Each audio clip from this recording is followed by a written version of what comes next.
Hi viewers, welcome to our channel. Jagadgirigutta PGR నగర్‌లో ఒక సంఘటన చోటు చేసుకుంది. దారుణమైన సంఘటన అని చెప్పుకోవాలి. ఒక భర్త తన భార్య పీక కోసేసాడు. ఇప్పుడు ఆమె హాస్పిటల్‌లో అయితే ట్రీట్మెంట్ తీసుకుంటుంది. సో, అతను ఆ తర్వాత తను కూడా సూసైడ్ చేసుకునే ప్రయత్నం చేసి చేతి మణికట్టును కోసేసుకున్నాడు. ఇప్పుడు అతను కూడా హాస్పిటల్‌లో ట్రీట్మెంట్ తీసుకుంటున్నారు. అయితే కళ్యాణి అండ్ శ్రీధర్ వీళ్ళిద్దరు దంపతులు కూడా అయితే ఇప్పుడు ఆ లొకేషన్ దగ్గర మనం ఉన్నాం. వాళ్ళ ఇంట్లో వాళ్ళ ఐదుగురు అండ్ భార్య, భర్త వాళ్ళకి ముగ్గురు పిల్లలు అండ్ ముగ్గురు కూడా కొడుకులే. అయితే దీని వెనకాల ఒక కారణమైతే ఉంది. అదేంటంటే ఆ అమ్మాయికి తన భర్త నుంచి విడాకులు కావాల్సొచ్చిందని, ఆ అమ్మాయికి ఇన్‌స్టాలో ఒక వ్యక్తితో పరిచయం ఏర్పడిందని, ఆ పరిచయం కాస్త ప్రేమగా మారిందని, సో ప్రియుడి కోసం అని జెప్పేసి భర్త దగ్గర నుంచి విడాకులు ఎక్స్‌పెక్ట్ చేసింది. కాకపోతే భర్త దీనికి ఒప్పుకోక గొడవలు స్టార్ట్ అయ్యాయని జెప్పేసి తరచూ వాళ్ళ ఇంట్లో గొడవలు జరుగుతున్నాయని కూడా ఇక్కడ స్థానికులైతే చెప్తున్నారు. సో, ఈ నేపథ్యంలో మాట పెరిగిపోయింది.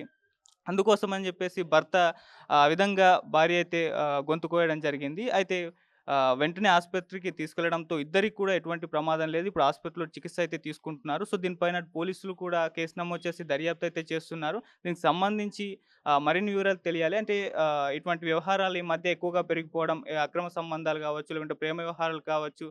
చాలామంది భర్త భార్య ప్రాణాలు తీస్తుంది. లేకుంటే భార్య భర్త ప్రాణాలు తీయడం, పిల్లల ప్రాణాలు తీసుకోవడం ఇటువంటి సంఘటనలు ఈ మధ్య కాలంలో మనం ఎక్కువగా చూస్తాం. సో, అటువంటి ఒక సంఘటన ఇక్కడ జగద్గురుగుట్ట పీజీఆర్ నగర్‌లో జరిగింది. సో, వీళ్ళిక్కడ నివాసం ఉంటున్నారు. అయితే ఆ అమ్మాయికి ఇంకొక వ్యక్తితో, ఆ మహిళకి ఇంకో వ్యక్తితో పరిచయం ఏర్పడిందని అలా ఇన్‌స్టాలో ప్రేమ వ్యవహారం అనేది ఇటువంటి పరిస్థితికైతే దారితీసింది. అంటే ప్రియుడి కోసం అటు భర్తను అండ్ ముగ్గురు పిల్లల్ని కూడా వదిలేసుకోవాలని చెప్పేసి తను కోరుకుంది. అందుకే భర్త దగ్గర నుంచి విడాకులు కూడా ఎక్స్‌పెక్ట్ చేసింది. కాకపోతే ఆహ్, వాళ్ళ భర్త ఒప్పుకోక ఇటువంటి ఒక ఘాతుకానికైతే పాల్పడ్డాడు. సో, ఇప్పుడు వాళ్ళిద్దరూ కూడా ఆసుపత్రిలో అయితే చికిత్స తీసుకుంటున్నారు. అయితే దీనికి సంబంధించి మనం చెప్పుకుంటూ వస్తున్నాం. ఇటువంటి ఘటనలు పెరిగిపోతున్నాయని చెప్పేసి. ఇప్పుడు ముగ్గురు పిల్లలున్నారు. వాళ్ళ పరిస్థితి ఏంటి? వాళ్ళకేమన్నా అయ్యుంటే అని చెప్పేసి చాలామంది భావిస్తున్నారు. సో, దీన్ని సాధ్యమైన తొందరగా పెద్దల సమక్షంలోనే సాల్వ్ చేసుకోవాలి గానీ, ఇటువంటి పరిస్థితులకు తెచ్చుకోకూడదని కూడా చెప్తున్నారు.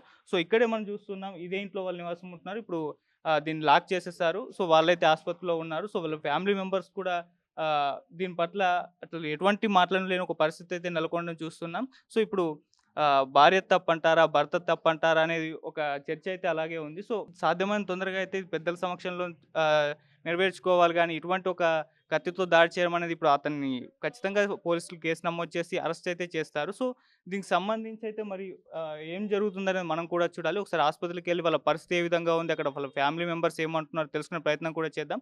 సో, ఇక్కడైతే కొంతమంది చెప్పిన దాని ప్రకారం అయితే వాళ్ళకి తరచుగా గొడవలు జరుగుతూ ఉండేవి. అలా మాట పెరిగి సోమవారం మధ్యాహ్నం కల్లా ఇటువంటి ఘటన అయితే చోటు చేసుకుంది. ఒకసారి హాస్పిటల్‌కెళ్ళి వాళ్ళ పరిస్థితి ఏంటో కూడా ఒకసారి చూద్దాం. అక్కడ వాళ్ళ ఫ్యామిలీ మెంబర్స్ ఎవరైనా ఉంటే మాట్లాడే ప్రయత్నం చేద్దాం.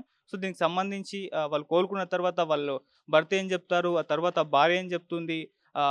పిల్లలేమంటారు? అనేది మరిన్ని వివరాలయితే తెలియాలి. సో, ఈ కేసయితే నడుస్తుంది. సో, ఈ మధ్య కాలంలో ఇటువంటివి పెరగడం చూస్తున్నాం. సో, మరోసారి హైదరాబాద్‌లోని జగద్గిరిగుట్టలో పీజీఆర్ నగర్‌లో ఇటువంటి సంఘటన చోటు చేసుకుంది. సో, ఇప్పుడు అదే లొకేషన్‌లో ఉన్నాం. ఒకసారి ఆస్పత్రికెళ్ళి వాళ్ళ పరిస్థితి ఏంటో కూడా తెలుసుకునే ప్రయత్నం చేద్దాం.